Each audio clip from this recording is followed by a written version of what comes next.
welcome everyone. Appreciate you adjusting your schedules and coming out here on a Monday. That was my decision. I know we normally have our post-draft press conference on Saturday night, but I just felt it was a long 3 days. And with the post-draft process being so important to us, we needed that time to do the work that we needed to do. So we moved the post-draft press conference to today. And with that being said, we're not going to comment on any of the undrafted free agents at this time. We're still working through a lot of things. They'll be available to you here at rookie minicamp, so you get plenty of time to talk to those guys and learn about them as well. They got to go through a lot still. We got physicals and signing contracts, so we're just not going to comment on them at this time. Also, you may be wondering with a new regime change.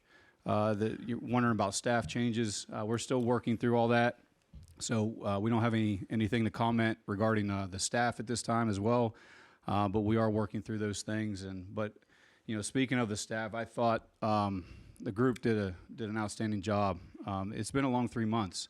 We spent a lot of time in what we call the cave together, watching a lot of tape. This is a new process. A lot of people weren't familiar with it. It's rigorous. It can be tiring. It's a lot of late nights. And I really commend Mike Borgonzi and his staff for the work that they put in and what they have done. And I think it showed over the weekend.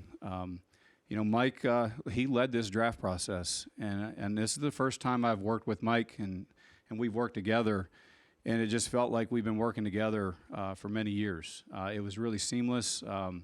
It was good dialogue throughout. I think you can go into a draft in peace, knowing when you put the work in on the front end, and you're able to, like a good quarterback does, when you get thrown something at you weren't expecting, you have all that training in your background to adjust and try to make the right decision in a split second. And I saw some of that from Mike over the weekend as well, and I just was really impressed with him. And I think you all had an opportunity to talk to Dave and Reggie, and also our two national scouts, Sam and Mike, and hopefully you got a little bit of a glimpse of what our staff looks like, and hopefully you're impressed with them, because this is a really good group that works really well together. We went into this season, I think we had 5 draft picks, and by the end of the draft, we ended up with 9 players. 8 of those 9 came from the Power 4 schools, and we're just really excited about what we were able to add over the weekend. It's important to us that we were going to build this thing with a strong foundation, and I think it was well documented on the character of these individuals that we brought into this football team. Now, it's going to be upon them. They got to come in here. The NFL is a tough business, and we expect them to come in and learn how to be a pro and be the guys that we think they can be to really help change the culture around here. And I know that takes some time, but it starts with getting really good football players in here who are also really good people. So we're excited about the guys we drafted. We'll go ahead and turn questions over to you all, and whoever you want to talk about, we'll hit on all those for you, both Mike and I. Thank you. Were there some kind of broad themes you think through this entire group, Chad? I know you mentioned character. Are there some other characteristics that sort of define this group as a whole, do you think? Yeah, big, fast, tough football players who love winning more than anything else. I mean, that's a Titan. I really want, I think over time, as you see how this unfolds, you might be able to draft them for us ahead of time, because you're going to see, like, oh, that looks like a Titan. There's definitely a DNA we're looking for in our players, and that's I think everybody wants that, but it's hard to find. You got to do a lot of work, and hopefully, those guys that we're bringing in here will prove us right. Mike, a lot of developmental. You said everybody needs development.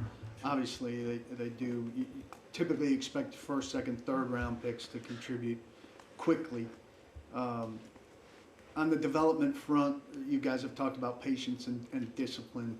How do you kind of blend those things together? What are you expecting quickly in terms of guys helping this team win? I mean, our expectation is these guys come in and compete right away, no matter what position it is here. I think it's important they come in here with the right mindset, which they will.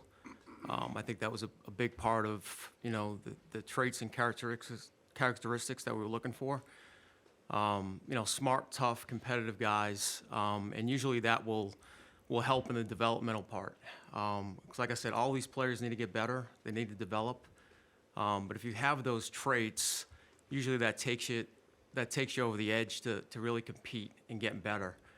So that's a big part of it. Like all these guys are gonna have to develop though. But when you have those high-end character traits, the work ethic that they put in, the time, weight room, film study, time in the film room, I think that helps them develop. What's that mean about the expectations for the coaching staff? Yeah, I mean, like we said, we want to develop these guys. So the expectation is that, we have a vision for these players. I think that was a big part of it, coming in and getting the coaches involved in the process. There's a vision for these players. They know where they need to get better. So, we have a great coaching staff here. So, I have full confidence in them that they're gonna develop these guys into players that we think they can be. Mike, knowing that development is so important, and you being new to this coaching staff, how did you go about really getting familiar with the traits and the things that they like? And then Chad, how did you help Mike in that process? So, the first thing when I got in here, when we were meeting with the college scouts, is, actually during the lunch break, I would meet with each position group every day, and that went on for about 2 weeks. And really just to go over the scheme, the characteristics, and the traits that they look for in each player, because you have to have a vision for the player, how they're going to fit into the scheme, whether it's offense, defense, or special teams. We went through that, and as we went through the evaluation of these players, that's a big part of it. Discussing these players, where they need to elevate and get better in their game. So working hand in hand with the coaching staff is a big part of this process, just to know what plays in our offense, defense, and special teams, and then what do we have to do to develop these guys to moving forward. Like you guys were sitting there. 1 second. Chad, how did you help Mike through that process? Yeah, obviously, Mike led this entire process, and that's why we hired Mike to lead the draft, free agency, building the roster, and I have complete trust in him. And how I helped. There's a lot of other people in this building that I gotta care for and be there, and other departments I got to run.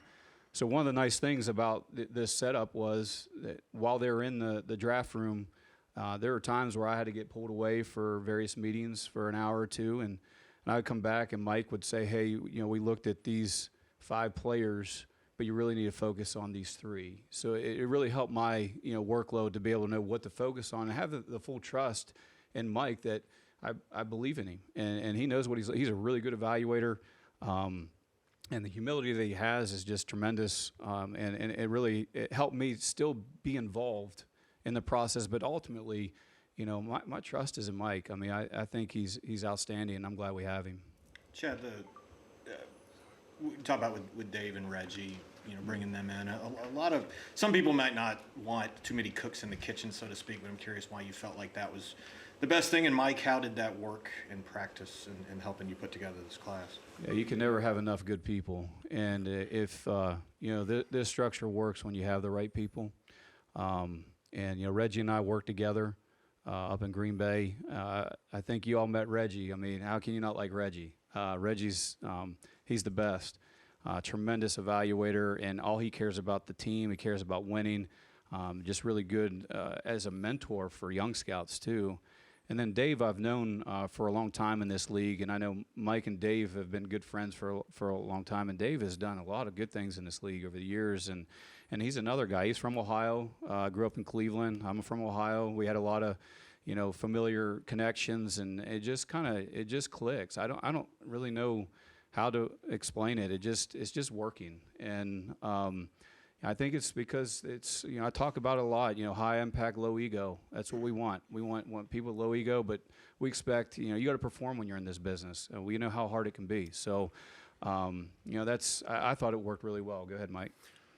Yeah, like echo some of the stuff that Chad said. I've known Dave for a long time in this league, and I've known Reggie. Of course, Chad worked with Reggie, and that's the whole idea, is to get really good people in here that are selfless, low ego people, and they certainly fit that.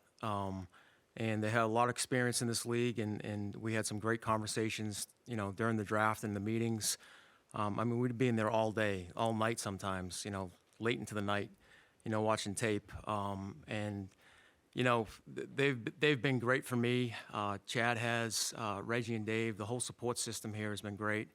I throw John Salgi in there too. He was in the meetings with us a lot there too.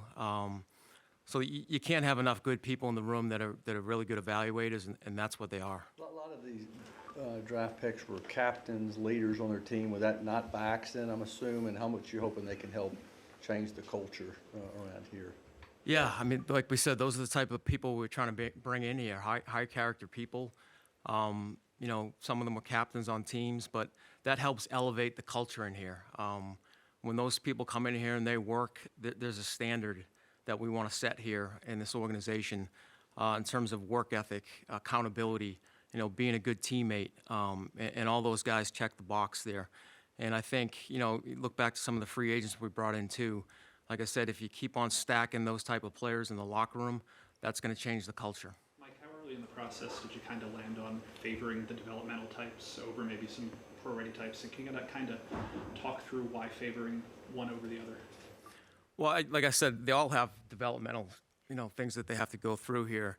But then once you start getting into the mid to later rounds and some of these guys, you're looking at some traits, speed at the receiver position with Ellick and DK, and Marcus Harris is a guy that played really one big year of football at Cal. But you saw the traits on film, the quick twitch athlete that can develop. And the same thing with Mullings too. You're looking at a guy that played linebacker for 2 years when he first came in, and really last year was really his first really workload of carrying the football. But you saw a big body there that runs hard, and you saw a lot of upside with him, and we were able to get him later on the 6th. If you guys needed pass catchers coming into this draft, what did you guys identify in the draft that led you to wait till day 3? Then you found 3 there and 25 picks, and then also Tyler Lockett's addition. What does that do to them? Yes. You're looking at the value of the board for these guys, and where we took Chim and Ellick at that point. We were looking for young guys with some speed, and they both fit that. Chim's a guy that has return ability as well. He's done punt returns. He's done kick returns. Ellick's a big body receiver, ex-receiver that's strong, physical at the catch point. He gives a good catch radius for the quarterback. So those are some of the things that we were looking at with those two guys when we took them. How does DK maybe open up the field for you, I guess, with that speed he has? What does that do not only for him, but maybe for some of the others? I'm sorry, who is it? DK? Yeah, he certainly has speed to stretch the field. And he's competitive downfield. He's smart, versatile. He can line up in a bunch of different spots on offense. And the one thing that we liked about him is just his competitiveness after the catch as well. So you got a guy that's, smart, tough, dependable, can line up, and he also has a big catch radius too. So those are the things we liked about him. And then going back to Tyler too, Lockett, he's a big addition for us. He's a veteran wide receiver that, really, he's dependable, can get open. He's got great instincts, and he's going to be great for this locker room as well. So a quick follow on DK. He had the 1 year that was kind of a sort of a down year productive-wise in between two. Any reason for that? Or I think he was just going. He had those few years at Wisconsin and then came in. He's one of those guys that just got better every year. You watched him on tape, from Wisconsin to Florida, and those are the intangibles that we look for. Guys that continue to get better. Skill position players, do you think about Cam Ward's development with them at all, just how those two can kind of factor into each other? Yeah, anytime you get some young receivers in here and working with the quarterback, and really the whole quarterback room, they have to develop, and they have to develop a rapport in here. So we're trying to get young guys in here that can develop and grow as we build this roster. I guess also with the fit too, just maybe how those receivers fit with Cam's play style. Yeah, well, going back to Lockett, he's a guy that, a lot of the extended plays that Cam has, or any of these quarterbacks really, when they work outside the pocket. Tyler's one of those guys that you can just find those open areas in those scramble drills, and you saw that over the years with Russell as well. DK is a guy that can stretch the field. Alex is a bigger receiver. He's productive in the red zone, big catch radius, and then Gunnar Helm that we took as well too. Big savvy route runner. Good in the red zone. Also, provides a quarterback a big catch radius as well, and he's got good run after the catch too. There were a handful of guys in that third round that came off the board at receiver. You guys were sitting at 82. Was there any consideration or effort made to maybe moving up 4 guys in that bunch that came off before you? No, at that point we felt good where we were at. There were a couple of receivers on the board, I think, at that time that might have got taken right before, but we felt good about there was probably 3 or 4 players at that point. We were at pick 82, I believe it was, that we felt good about taking. To that point, how big of a value add was Kevin Winston to be able to find him in the third? Yeah, it was a big value because really, before, the injury, he was, at the top of the second round for us. He's one of the top safeties in the draft. He's going to be fine. He had the injury early on in the season. And we were fortunate enough to get him there at that spot. What's your guys' philosophy on taking guys coming off of injury, whether it be drafting or free agency, and working them back in? Yeah, you just have to look at the whole history of the medical history of the player. Injuries are a part of the game. These guys that are young, and then that's why we have full confidence in our training staff and our medical staff that we work through these meetings and talk about these players and injuries moving forward.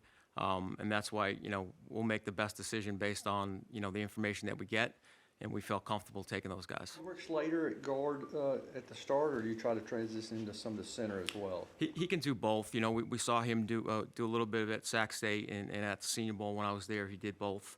So I think he'll take reps at both guard and center. I think DK on paper is ahead of the line as your return option. Yeah, he can do that. He'll get thrown in the mix there as a punt returner and a kick returner. He's productive at Florida doing that. He's one of those guys that just catches it and gets upfield. And that's what you like about him, and he's got speed as well. What's the market for, or maybe the interest in Will during the draft and just him still being on roster? What does that say about his value with the team? It's a lot of value. I think, there's going to be competition in every room, and he elevates the competition in that room. That's what we're trying to do here as we get into training camp, is have the best 90-man roster, best competition in every room, and Will certainly provides that. Was there an attempt to move him during the draft? There was not. I guess that's kind of my question is quarterback position. How you feel like you are with 4 guys in the room? How much you looking forward to just seeing how things kind of play out as we get closer to the season? Yeah, that'll it's a great room we have right now with those 4 guys. And that'll be up to Brian and his staff in terms of reps and as we go through the off season and get into training camp. But we'll take it step by step here, and that'll be up to Brian in terms of who takes what reps at some point. So we're not going to name any starters here though that right now here in the off season. We talked about it a little bit earlier with Mullings, but just the lack of tread on the tires and for what you guys were looking to add at the running back position, how much of a factor was that? And I guess how much more difficult did it make an evaluation of a player with a limited sample size? Yeah, I mean, he certainly jumped off the tape when I watched him in the fall. He provides a different back in the room that we have right now. He's 6 foot, 230-pound back. Like I said, he was a former linebacker, and it's impressive, the way he just kind of hits the hole and gets upfield. He's physical, and he'll provide us that short yardage, 4-minute type back. Yeah. You've talked about a plan for a rookie quarterback. What is that plan in terms of I know you work with Brian on that, but what is the plan in terms of reps and alignment and work? Yeah, we've had a lot of discussions with Brian about that, and I think as we head into the off season here, like I said, it's going to be a competition, and these guys are going to get equal amount of reps right at the beginning, and they'll separate themselves here as we head into training camp. But the idea here is to have competition in the room. And Brian and his staff, as we go through the off-season, get into training camp, I'm sure the reps will change at some point, when people separate themselves. I know Cam, he had lobbied for Restrepo throughout the draft, but was there a lot of dialogue back and forth with him about some of the other guys? Because it seemed like, as soon as they were picked, he's reaching out to them. Some, like, you were on the phone with them and he's calling them, those types of things. Yeah, I mean, that's the type of teammate Cam is, and that's everything we heard about him through the process is that, he's one of the guys. And, I think that's why a lot of his teammates gravitate towards him. Yeah, he was tweeting right at him right after that. But that just shows you, his leadership, his team ability, that's why guys gravitate towards him. As you were going through the process of evaluating him and just getting background, what was that relationship like, the dialogue that you had with his father, Calvin? Like, how was that? Like, how much input did he have? Yeah, the first time we actually met his parents were before the pro day at the dinner. First time I really sat down and talked with him, and it was great. I mean, he has a great family. Just learning about him growing up and the dad always being there for him, pushing him, and then being at his games over the years, which was tremendous. He never missed a college game that he had. And just the support system that he has there with his parents is impressive. Do you guys know how he was so quick on the draw of reaching out to these people? Was he in the room with you guys during draft day, or was he just quick to recognize this? He was actually texting How you me, wanna but yeah. Yeah, he's on it pretty quick. Yeah. How do you think he'll do as far as, he has been a great leader throughout his career, then he steps into now a locker room with guys who are older than him. What's that transition like from y'all's experience for a young guy coming in, trying to find his way with older guys around him? But, a lot of that was, we talked with him before the draft. He's got great awareness in terms of where he's at. And he knows that, stepping into an NFL locker room, he's going to have to earn the respect of everybody in that locker room. And, just first building relationships with everyone, on the team is a big part of it. But that's one of the special things about him that we kind of learned through the process is that he has great awareness. And I think he knows that he has to earn the respect of everyone here. Helm, did you see anything in particular that kind of accounted for his huge year? Didn't do too much the first 3 years there in terms of production, but what were some of the things he did particularly well that final year? Helm? Helm. Yeah, he was another guy that just continually got better, too. He was a former receiver in high school that made the transition to tight end at Texas. And I think that was part of the, you're looking for these guys that continue to get better. Like I mentioned with DK and with Helm, they got better every year. And he had a big season last year. Those are the traits that you look for, and that's what you hope to continue here when they get to the league. Mike, when you look at these 9 draft picks you ended up with, beyond Cam, how much did you feel like, okay, we got our guy at this spot versus maybe we feel good about taking a shot on potential here? Yeah, I mean, listen, we built a front board that consisted of about 169 players on the front board, and we felt good about all those guys in certain spots. So as we were, continually going through the draft, we felt good about every guy that we took at that spot. And that's, you never know how they're going to fall off the board. And usually when you get to the 3rd round, every team has a little bit of a different draft board. But we felt pretty good even heading into the 4th, 5th, and 6th rounds that we still had guys on the board that we wanted to add to the roster. Chad, you alluded to it off. Hold on, go ahead. Yeah, I know you're not talking about undrafted free agents in particular, but throughout this kind of process, has it been an attractive destination for some of those guys, this team? Yeah, I think so. I think Nashville is an attractive place, and I also think with how the draft went over the weekend, I'm sure that made it attractive to some guys as well. But this is a good place to live. It's a good organization, and Brian Callahan being our head coach, he's got a lot of relationships out there too, and it's an exciting place to be. And although I know we got a lot of work to do. Chad, you alluded to it a bit off the top, but you've talked even before Mike got here about the importance of growing your draft assets. Yeah. To go into the weekend and end up with 9 picks, to add a day 2 pick, to trade up later and not give up a pick to do that, do you feel like you sort of executed the game plan, so to speak, as well as you could have? Yeah, I think I was trying to get more. I just couldn't get anybody to get a trade partner there. But yeah, that was important to us. It was well documented. We're not bashful about it. We understand when you're a draft and develop team that you build the core of your roster through the draft. So you want to get as many of those picks as you can possibly get. And to, like I said in the beginning, going from where we started the season at 5 to finishing with 9, and even in that draft, to be able to get that 3rd round pick was a big deal to get that. And then also making the trade up to get a receiver we really wanted, and not lose a pick in the process was really important. But I think, moving forward, you're going to continue to see that as we build this team. You start having success. I'd like to get in the position where we get into the comp picks where we got so many good players, we can't pay them all, and some of them have to leave, and they get paid by somebody else, and then we get a comp pick in return. And that's when you become one of those elite franchises. At that As point. you get guys back in the building, where is Traylon Burks in this process? How is he coming along?